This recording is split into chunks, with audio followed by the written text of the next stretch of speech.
KMP 23044. Di sini saya akan menjelaskan lebih tepatnya memaparkan sedikit banyaknya tentang materi hak dan kewajiban sebagai kita warga negara yang baik.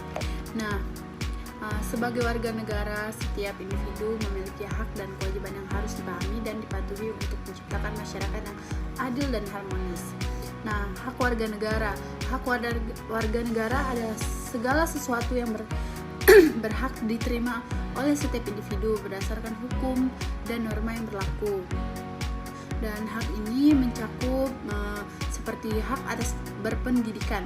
Setiap warga negara berhak mendapatkan akses pendidikan yang layak untuk mengembangkan potensi diri.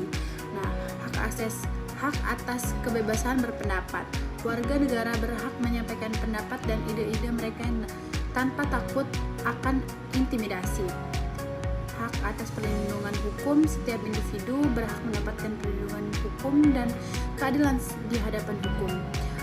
Kewajiban warga negara. Kewajiban warga negara adalah tanggung jawab yang harus untuk menjaga dan mendukung kehidupan berbangsa dan bernegara dengan baik.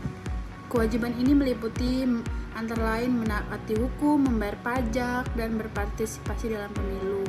Seperti menaati hukum, warga negara wajib menaati peraturan yang ada di undang-undang berlaku untuk menjaga ketertiban dan keamanan. Dan membayar pajak. Setiap warga negara harus berkontribusi melalui pajak untuk mendukung pembangunan dan pelayanan publik yang baik. Dan seperti partisipasi dalam pemilu, warga negara memiliki kewajiban untuk menggunakan hak suara dalam pemilihan umum sehingga dapat berkontribusi dalam berproses demokrasi kita. Nah, kesimpulan dari materi yang saya sampaikan singkat tadi, pemahaman tentang hak dan kewajiban sebagai warga negara yang baik sangat penting. Dengan mengetahui hak, individu dapat melindungi diri mereka sementara dengan memenuhi kewajiban mereka berkontribusi pada kesejahteraan masyarakat. Keseimbangan antara hak dan kewajiban akan menciptakan lingkungan yang adil, aman, dan harmonis bagi semua. Terima kasih. Nih, jelaskan apa yang dimaksud dengan hak dan kewajiban sebagai warga negara dan berikan contohnya. Menurut saya kalau hak sebagai warga negara itu adalah segala sesuatu yang berhak diterima oleh individu berdasarkan hukum dan norma yang berlaku.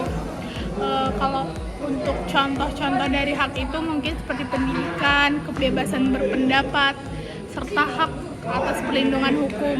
Menurut saya gitu. Nah, lanjut kedua ya. Nih, bagaimana cara Anda menanggapi sebagai generasi muda dapat berkontribusi dan dalam memenuhi kewajiban sebagai warga